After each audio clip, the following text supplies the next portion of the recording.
Nós começaremos hoje uma nova série de exposição da Palavra de Deus, o livro de Números, uma jornada que se inicia hoje pelo deserto, não é? Porque esse livro, ele recebe o título de Números pela influência da Vulgata Latina e da própria Septuaginta, e por causa do censo que é feito no livro, não é? Por exemplo, no capítulo 1 você tem Deus manda Moisés levantar o censo de Israel e é contado o número de homens para a guerra, e por conta disso recebe esse título de Números. Mas na Bíblia hebraica, não é? O cânon judaico, ele não recebe esse nome. Ele recebe o nome como ele está posto no próprio início do capítulo. Por favor, capítulo 1, verso 1 diz assim, né? No segundo ano após a saída dos filhos de Israel do Egito, no primeiro dia do segundo mês, falou o Senhor a Moisés no deserto.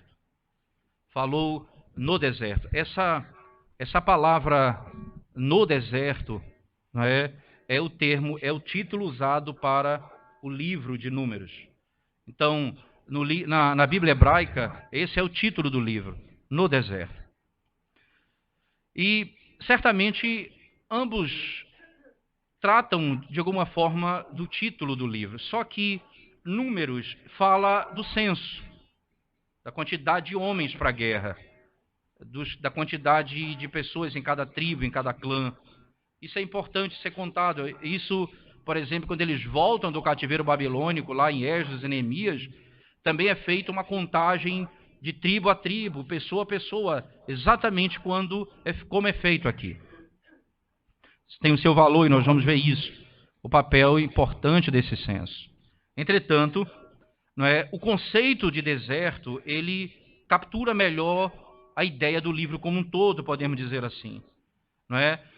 O deserto é um ambiente não popular, não desejável, mas que ele é necessário entre a libertação do Egito e a chegada na Terra Prometida.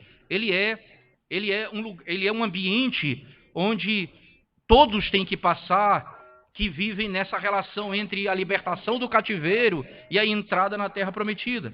É o deserto, é o caminho, é a igreja, ela passa por isso. Então, entre a libertação e a entrada na Terra Prometida, o deserto é o caminho. E o caminho por onde Israel vai passar. O livro de Números, ou o livro no deserto, ele é escrito mais ou menos um ano depois da saída do povo do cativeiro egípcio. Veja, um ano se passou entre Êxodo e Números. E em torno de um mês entre Êxodo e Levítico. Então, o livro de Levítico, ele durou um período curto, porque ele não é um livro de movimento. Ele é um manual de culto. Como eles devem servir a Deus no tabernáculo, como devem sacrificar, como devem viver uma vida de santidade. Levítico é um manual de culto, de vida. E Números continua a caminhada da saída do Egito. Então, Êxodo e Números têm uma diferença de um ano. E aqui ele vai dar continuidade a esse processo, não é? Interessante, se você pegar aí Êxodo capítulo 15, verso 22, não é? Êxodo 15, que é exatamente a libertação. Se você pegar esse aspecto geográfico, Êxodo capítulo 15, verso 22, diz assim a Escritura Sagrada.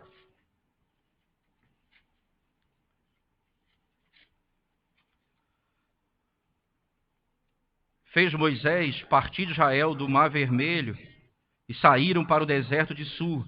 Caminharam 3 dias no deserto e não acharam água. Dessa data, desse momento,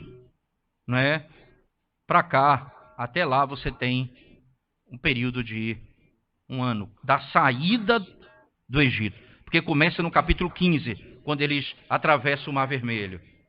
A partir daí, conta-se o período de 1 ano, mais ou menos até a entrada na terra, ou melhor, até o livro de Números, esse período exatamente de 1 ano.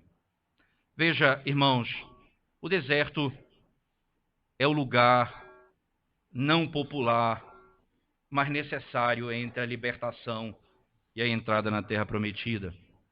Um teólogo certa vez disse assim: esse é um lugar onde Deus coloca o povo, ou para aprofundar sua confiança nele, naquilo que Deus pode suprir e satisfazê-los, ou eles podem duvidar da bondade e do cuidado de Deus para suprir as suas necessidades. O deserto é um lugar onde a nossa confiança ela é testada e aonde a nossa habilidade natural para não confiar em Deus ou duvidar da bondade de Deus se revela. É no deserto que o Senhor aprofunda a nossa confiança nele e revela a nossa pecaminosidade. É exatamente assim na nossa vida. É assim que o Senhor faz conosco. Não é? Quanto tempo o Senhor nos permite passar por momentos de grande tribulação?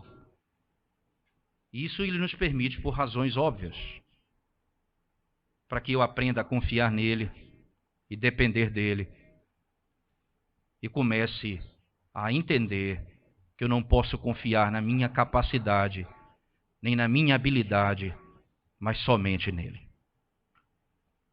O Senhor vai conduzi-los a momentos onde eles não vão ter água para beber. O Senhor vai levá-los a momentos onde eles não terão comida para comer, para que lá eles aprendam que nem só de pão vive o homem, mas de toda a palavra que procede da boca de Deus. Para que lá eles aprendam que o Senhor é aquele que concede a eles o alimento para a alma e sustenta durante todo o deserto com aquilo que é necessário para viver.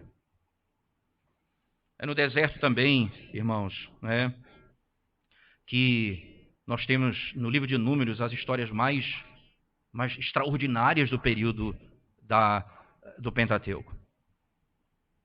Quando nós vamos aprender que Moisés vai ser incrédulo quando ele não vai glorificar a Deus quando recebe a ordem de falar a pedra e ele não faz, ele fere a pedra.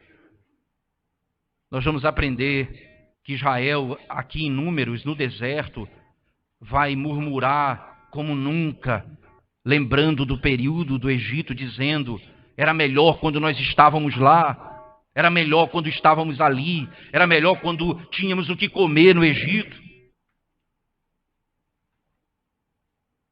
E nós vamos desejar, e o nosso coração vai ser exposto àquilo que nós queremos nesse mundo. Nós queremos os prazeres do Egito, nós queremos o modo de vida do Egito, nós queremos o poder desse mundo. E o Senhor vai dizendo: vocês vão continuar no deserto até aprender que toda a força e todo o poder, e toda a riqueza e toda a sabedoria e todo o bem procede de mim. Até a entrada na terra prometida. Interessante, é um livro complexo por vários aspectos, nós podemos dizer, mas sem medo de errar, não é? Por alguns aspectos interessantes. Veja, o capítulo 1 de Números, que é o texto-chave nosso, ele tem alguns pontos importantes para nós. Perceba a quantidade de vezes que a expressão aparece. Por exemplo, no verso 3 diz assim: da idade de 20 anos para cima, todos os capazes de sair à guerra. Veja o ponto. Aqueles que são capazes de ir à guerra. Verso 18 do mesmo capítulo: e tendo ajuntado toda a congregação no primeiro dia do mês, segundo, declararam a descendência deles, segundo as suas famílias, segundo a casa de seus pais, contados nominalmente, de 20 anos para cima, cabeça por cabeça. Esses aqui, não é, são aqueles que são capazes da guerra. Verso 20. Dos filhos de Ruben, o primogênito de Israel, as suas gerações, pelas suas famílias, segundo a casa de seus pais, contados nominalmente, cabeça por cabeça, todos os homens de 20 anos para cima, todos os capazes de sair para a guerra. Veja o mesmo capítulo 22, não é? No finalzinho, cabeça por cabeça, todos os homens de 20 anos para cima, todos os capazes de sair para a guerra. 24, no finalzinho, todos os capazes de sair para a guerra. Verso 26, a mesma coisa, todos os capazes de sair para a guerra. Verso 28 também, a mesma coisa. Verso 30, a mesma coisa. Verso 32, a mesma coisa. Verso 34, a mesma coisa. Verso 36, também a mesma coisa. Verso 38 também. Verso 40, verso 42 e verso 45. Perceba que aqui o grande ponto é qual é a intenção, não é, da ordem dada no verso 1 a 3 do capítulo 1. Acompanhe comigo, Números 1, de 1 a 3. No segundo ano, após a saída dos filhos de Israel do Egito, no primeiro dia do segundo mês, falou o Senhor a Moisés no deserto do Sinai, na tenda da congregação, dizendo: levantai o censo de toda a congregação dos filhos de Israel, segundo as suas famílias, segundo a casa de seus pais, segundo todos os homens, nominalmente, cabeça por cabeça. Da idade de 20 anos para cima, todos os capazes de sair à guerra em Israel, a esses contarei segundo os seus exércitos, tu e Arão. Veja, a preocupação é um censo ordenado por Deus. Quando nós pensamos, não é, há um caráter que diz assim: Deus envia uma ordem a Moisés. Onde? No Monte Sinai. Perceba que eles ainda estão no Monte Sinai. Eles chegam no Monte Sinai, em Êxodo, permanecem no Monte Sinai e o livro de Números começa no Monte Sinai. Eles estão ainda no mesmo lugar, ouvindo a lei de Deus, e agora recebe a ordenança: vocês vão contar os homens de 20 anos para cima capazes de guerra. Homens que podem sair à guerra. Você imagina o que passa no coração desses homens agora, irmãos? Eles vão conquistar a terra prometida. Está se aproximando o cumprimento da promessa. E eles, então, estão se preparando para conquistar a terra. E esses homens, então, são escolhidos como líderes para essa batalha. Eles vão sair para conquistar a terra prometida. Essa guerra, não é, que é bem estabelecida no texto, quando você vai perceber, por exemplo, que a ordem para fazer o censo não é uma ordem pecaminosa, porque procede do próprio Deus. Interessante isso. Veja, quando a Bíblia descreve, por exemplo, em 2 Samuel, no capítulo 24, verso 3, não é? Quando Davi ele é incitado a fazer um censo, Joabe, que está junto dele, percebe a maldade do coração dele, a razão pela qual ele queria fazer um censo, não é? Ele vai dizer assim, não é? Por que você se deleita nisso? Ele pergunta: por que você tem prazer nisso? Em saber quantos soldados você tem, em saber o censo de Israel. O coração dele foi afetado. Veja, o censo foi uma ordem divina. E a intenção do censo era preparar os homens para a guerra.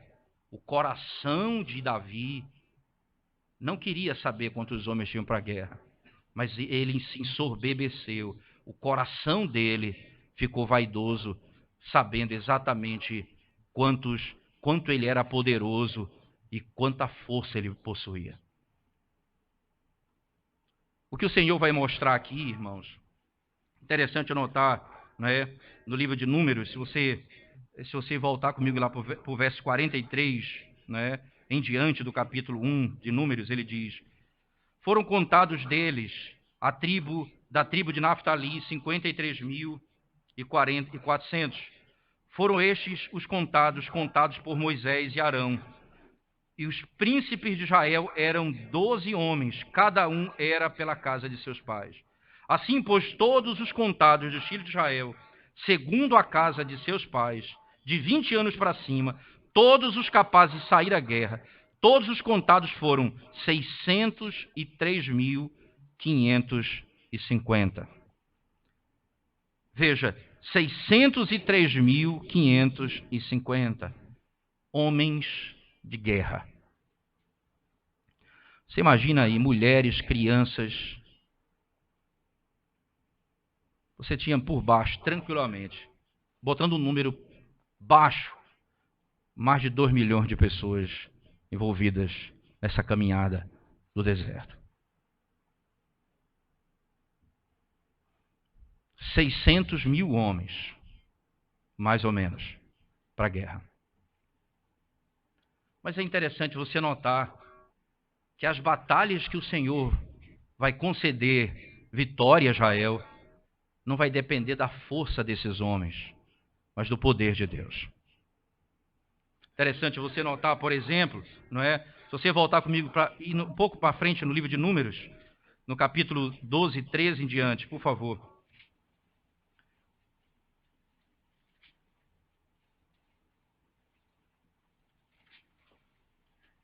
No capítulo, você vai ver no capítulo 14, especificamente de Números, você vai encontrar a sedição do povo.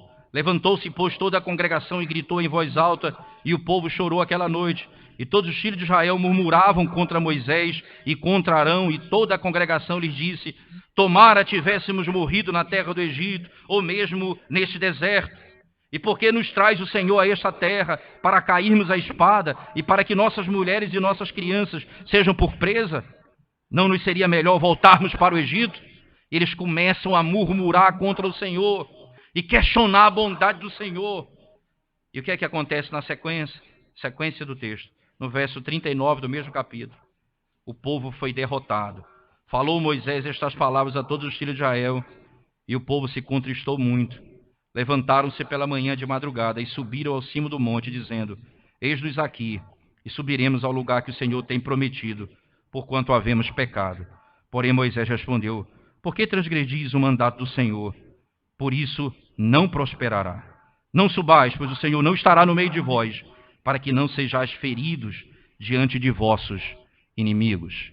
Perceba, porque os amalequitas e os cananeus ali estão diante de vós, e caireis à espada, pois uma vez que vos desviaste do Senhor, o Senhor não será convosco. Perceba, a vitória do povo não dependia do número de soldados que eles possuíam, mas da dependência de Deus. A vitória deles não era estabelecida pela força militar de Israel, mas pela dependência do Senhor. Quando eles confiavam em Deus, ou quando eles se submetiam ao governo do Senhor, o Senhor os fazia vitoriosos sobre as guerras. Ele faz isso em todo o tempo. Ora, quantas vezes no livro de Juízes as guerras são declaradamente vencidas pela minoria? Quando em Gideão ele manda ficar apenas 300 homens para que fique claro que a vitória não seria pelo exército, mas pelo Senhor. A motivação desse censo não era mostrar o poder de guerra de Israel, mas mostrar que o Senhor estava cumprindo a sua promessa. Quando por um homem, chamando esse homem do meio dos povos, ele disse: eu te farei uma grande nação, como as estrelas do céu e como a areia do mar.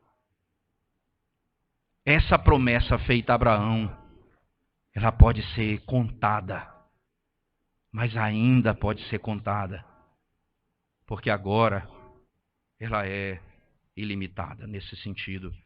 Agora nós não podemos mais registrar isso nesse livro, porque há um livro em Apocalipse que o exército dele está registrado, que chama-se Livro da Vida, onde os filhos de Deus, de todo o canto da terra, de toda a língua, de toda a tribo e de toda a nação, está registrado lá todo o nome do seu povo. Está registrado ali. A motivação, então, é para mostrar categoricamente que eles não iriam vencer por sua força, mas para que eles entendessem que Deus havia cumprido a sua promessa e que eles deveriam confiar no Senhor. Ora, se eles tinham dúvida de que aquilo ali era para mostrar o poder deles, logo no capítulo 14 eles vão ser derrotados porque pecam contra o Senhor. Você entende que o nosso inimigo maior é o pecado e Cristo destruiu o pecado.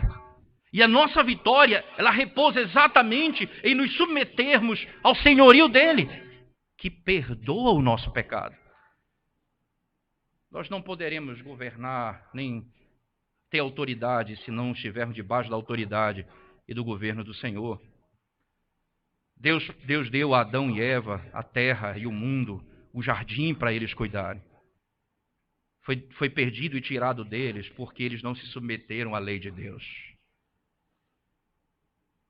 Nós não vamos ver essa sociedade transformada, ou esse mundo transformado, pelas mudanças de cosmovisões desse mundo, mas pela submissão dos homens a Deus. Isto é, porque eles se submetem à autoridade de Deus. Não é um embate de conceitos nesse mundo que vai transformar esse mundo, mas os homens se rendendo ao Senhor, e principalmente a igreja do Senhor, sendo submissa à autoridade do Senhor. Esse povo que foi chamado por ele, que tem o seu nome, é esse povo que foi chamado para viver nesse mundo e no deserto. Em um deserto que não é tão popular. Porque nós queremos voltar para o Egito. Porque nós queremos ter o prazer dessa terra. Porque nós queremos ter o conforto desse mundo.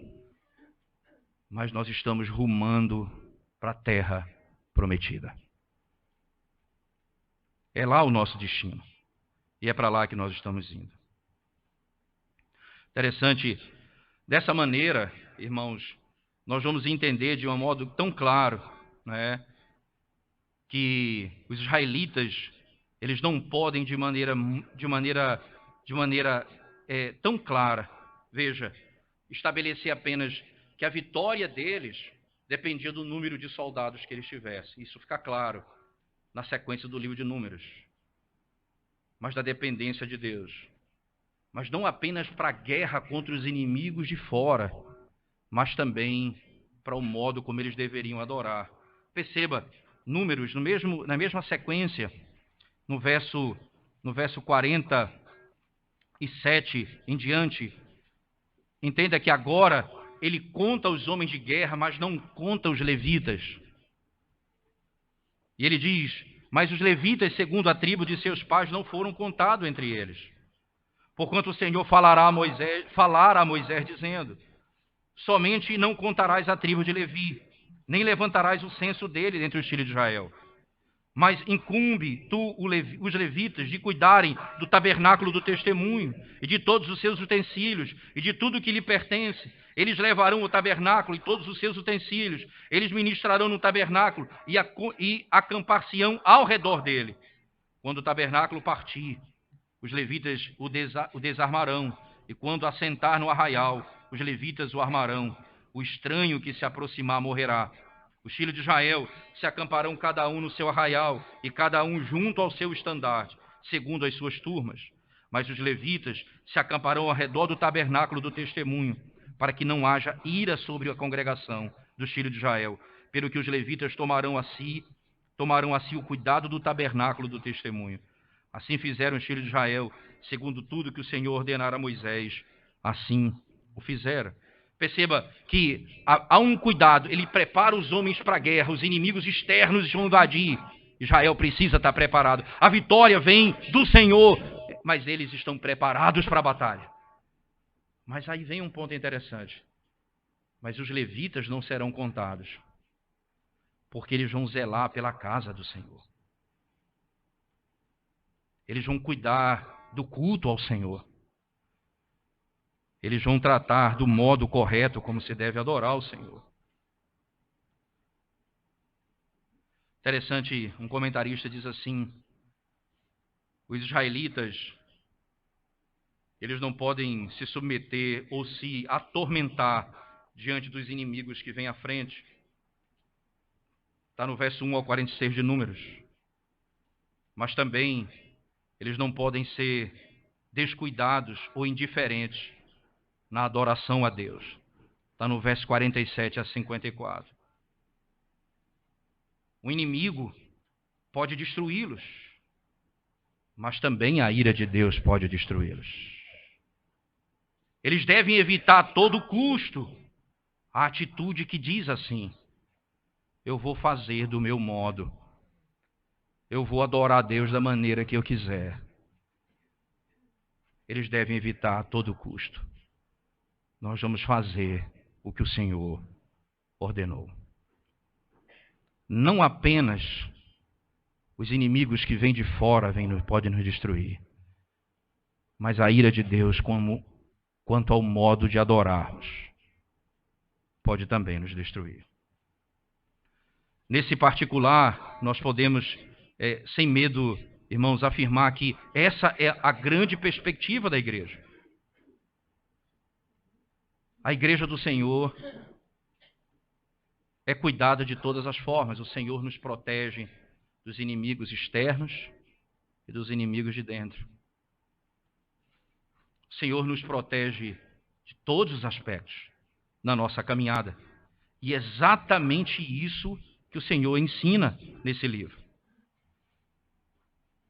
As tribos estabelecidas, as ordens dadas por Deus, o modo como eles vão distribuir o lugar de cada um na guerra, revela o cuidado de Deus em cada aspecto. Mas perceba, quando a tenda da congregação parar, quando a presença de Deus ali revelada naquele lugar parar, eles devem se organizar de maneira clara. Como?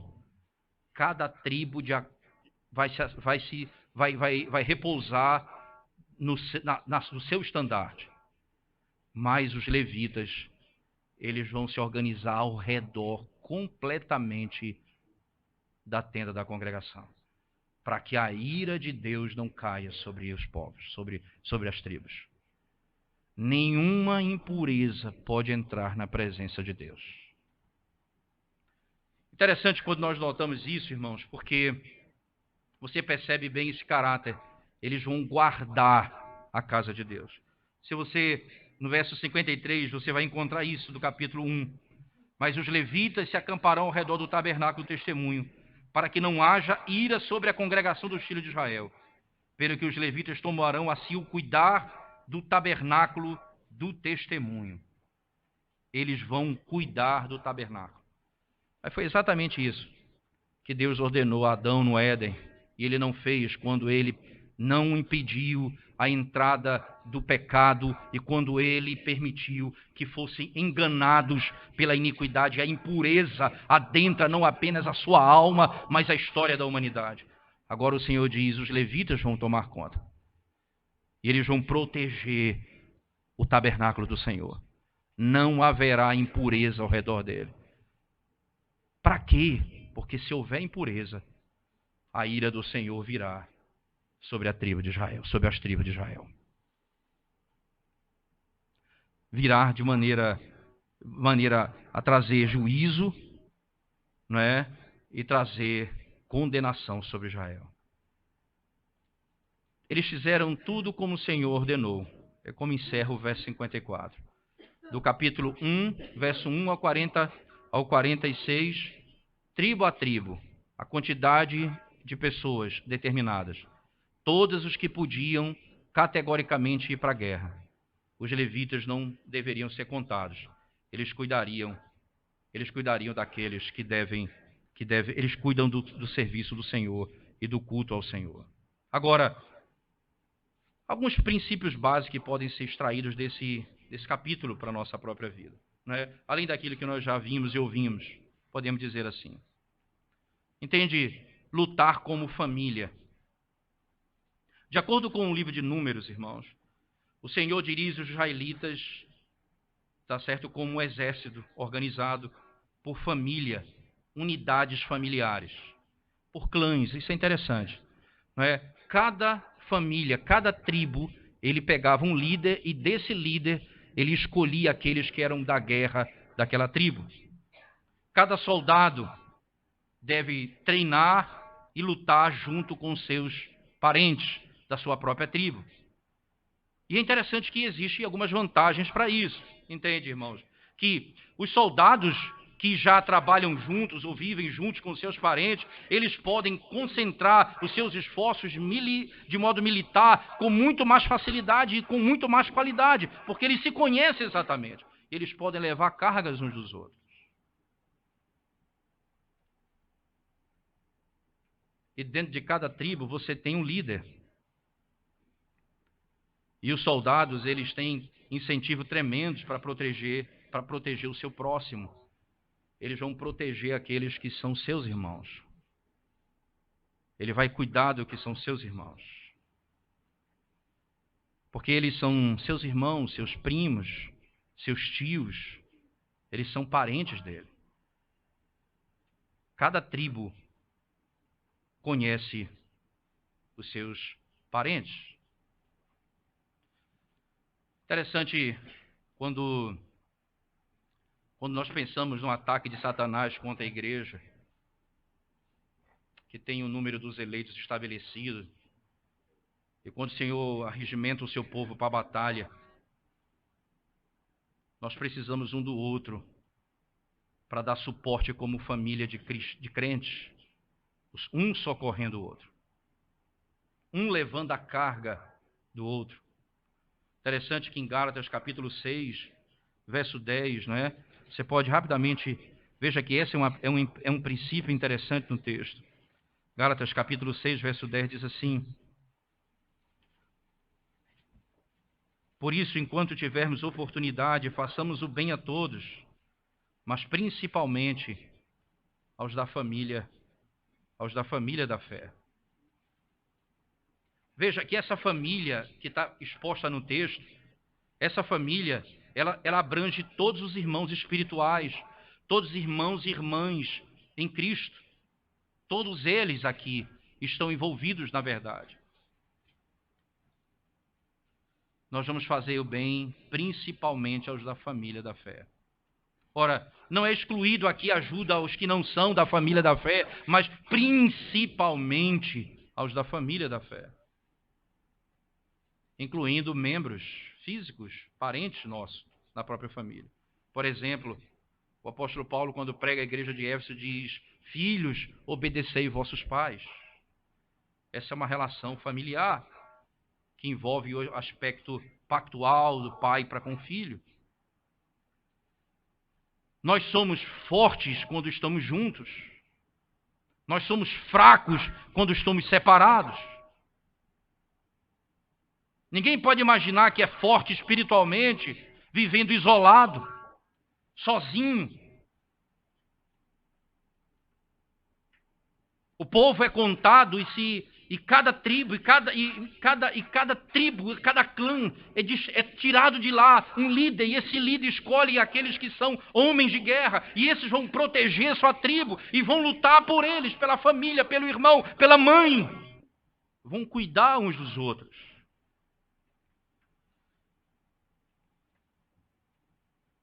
Interessante, irmãos, que nesse aspecto, quando o apóstolo Paulo descreve, não é, o princípio da boa luta da fé, lá na primeira carta de Paulo ao Timóteo, por favor, no capítulo 1, verso 18, ele diz assim: este é o dever de que te encarrego, ó filho Timóteo, segundo as profecias de que antecipadamente foste objeto. Combate firmado nelas o bom combate. Combate o bom combate. Confiado nessas promessas, combate o bom combate.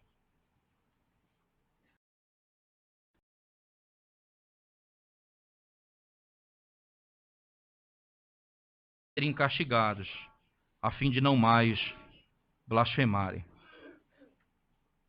Esses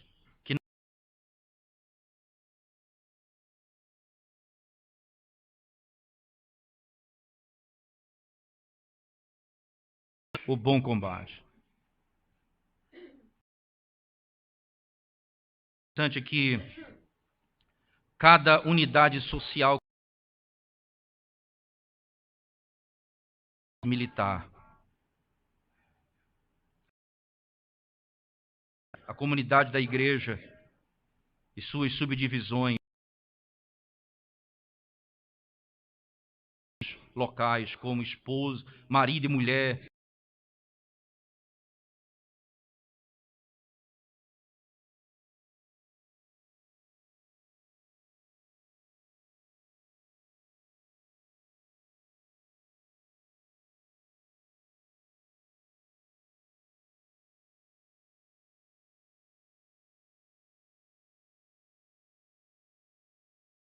lutamos uma batalha que muitos não podem nem,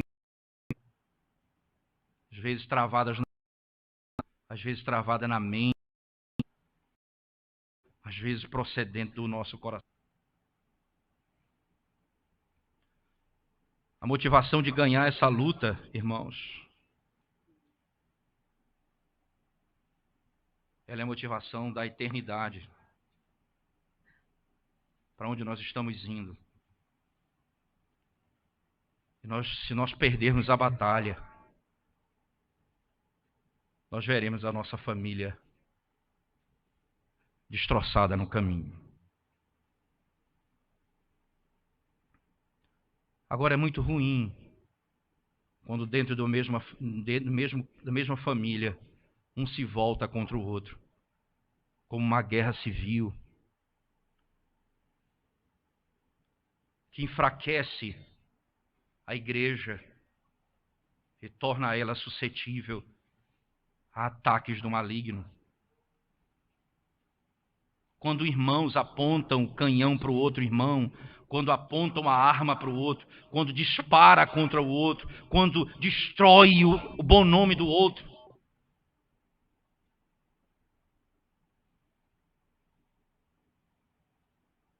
Nós vivemos uma batalha, irmãos.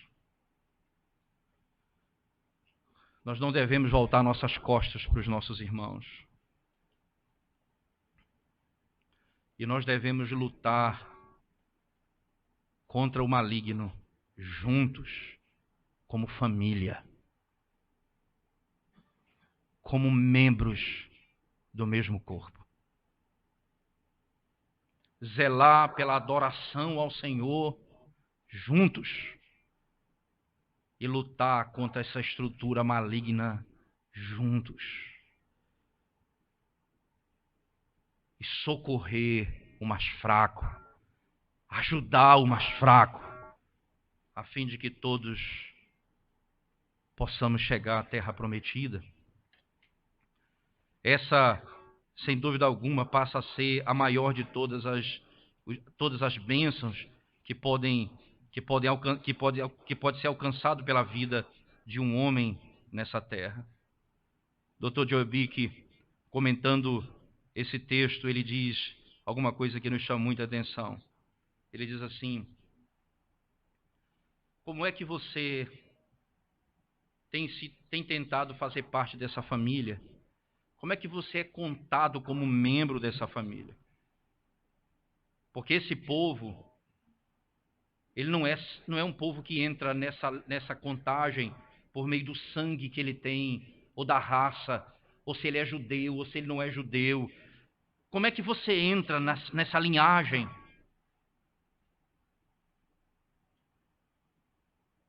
E aí, lá em Êxodo, no capítulo 30, verso 12, que é um texto interessantíssimo, em que esse número vai ser recontado, vai ser contado lá e citado aqui no livro de Números. Lá em Êxodo, ele diz como você deve se apresentar para ser contado. Veja, Êxodo capítulo 30, verso 12, especificamente. Êxodo 30, verso 12, diz assim a palavra de Deus: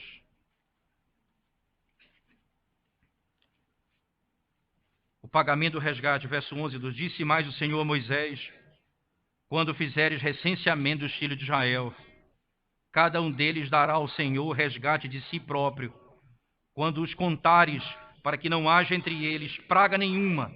quando os arrolares. Perceba, quando fizeres recenseamento, quando você for contar o número das pessoas, cada um deles trará ao Senhor o resgate de si próprio, isto é, eles trarão nas mãos aquele sacrifício que diz, esse sacrifício é pelo meu próprio pecado.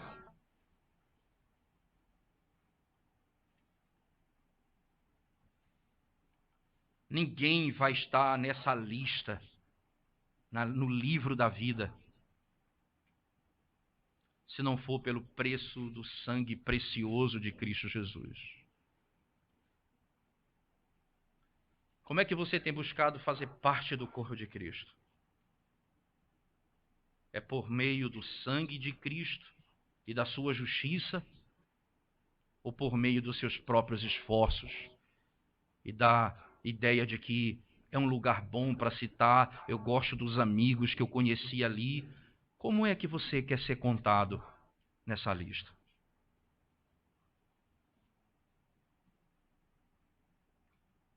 Todos os que são arrolados nessa lista são arrolados porque apresentaram um sacrifício pelo seu próprio pecado.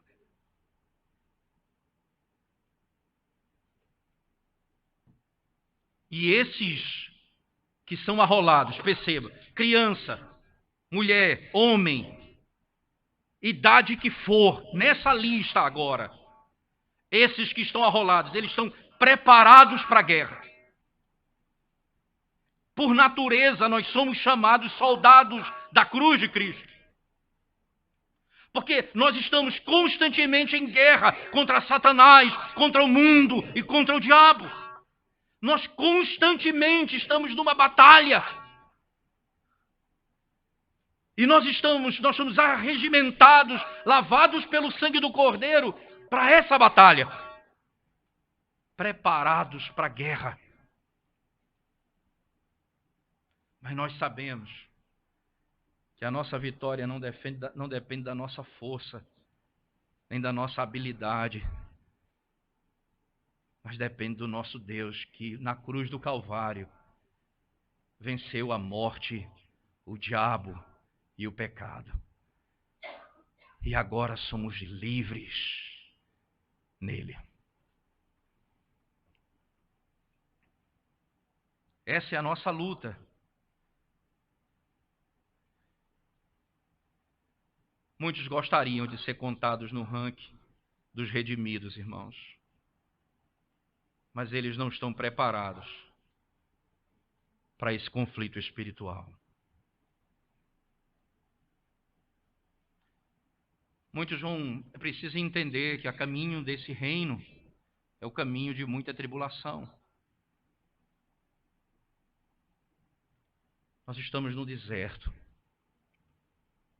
e vai faltar água e vai faltar comida. E inimigos vão se apresentar para nos destruir. Os desejos do nosso coração vão se aflorar. Nós estamos no deserto. Mas nós temos uma promessa. Eu estarei convosco até a consumação dos séculos. Eu sou o pão que alimenta a tua alma.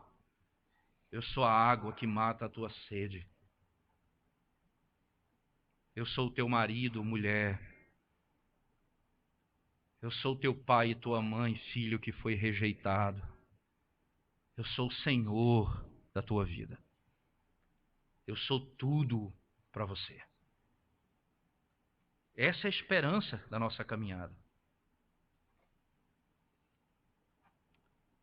E como igreja do Senhor, nós vivemos esse conflito. Talvez você esteja lá fora, olhando tudo que está sendo dito aqui. Quando eu digo lá fora, não fisicamente, espiritualmente. O seu nome não está rolado no livro da vida, ou o seu nome não está registrado, ou você entende que você não pertence ao Senhor, e você fica pensando, porque lá fora, eu tenho muitos amigos. Lá fora eu tenho muitos companheiros. E eles têm muita coisa para me oferecer. Sim, eles têm. Eles vão manter o teu vício até a tua destruição. Sim, eles têm. Eles vão te usar até o último centavo que você tiver para oferecer. Sim, eles têm muita coisa para te dar. Mas o que eles têm para te dar termina aqui. E você talvez até pense, lá fora, eu não estou nesse conflito, eu vivo muito bem. Mas lembre-se, para você pertencer a essa lista do censo, você tem que ter um representante que morra por você. E se você não tem, você será o seu próprio sacrifício. Quando no último dia o Senhor te julgar e toda a ira dele cair sobre você por toda a eternidade. Veja como é bom esse caminho. É um caminho diferente. Lá fora, o soberbo está muito bem. Jesus diz, bem-aventurado o pobre de espírito, porque desses é o reino dos céus. Ora, lá fora, o que busca o prazer e a alegria desse mundo está satisfeito com a glória dessa terra. Mas ele diz, bem-aventurado aqueles que choram, porque esses serão consolados. A riqueza e a terra é conquistada pelo poder, pelo roubo, pela mentira. E o Senhor diz, aqueles que são chamados de fracos,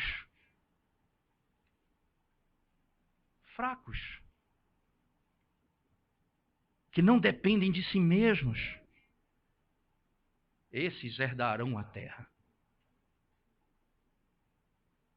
E por último, quando o mundo todo se levantar contra você e os inimigos se levantarem contra a igreja, ainda resta uma promessa.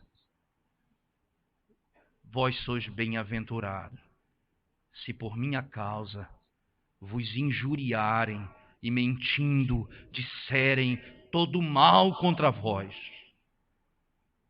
Bem-aventurados sois. Regozijem-se nisso, alegrem-se nisso, porque nesse deserto o nosso prazer está no Senhor, a nossa alegria está no Senhor, que perdoa o nosso pecado, que satisfaz a nossa fome e que nos faz viver, mesmo em perseguição, com alegria na alma.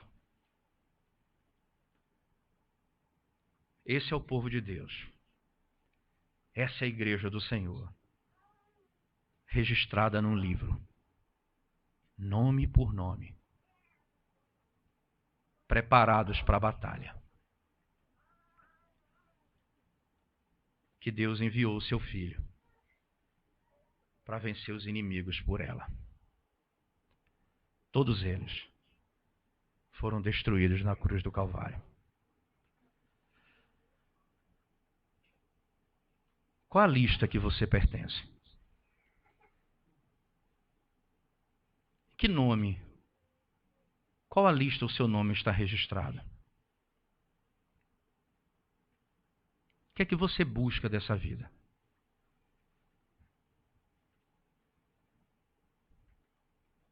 As promessas do Senhor,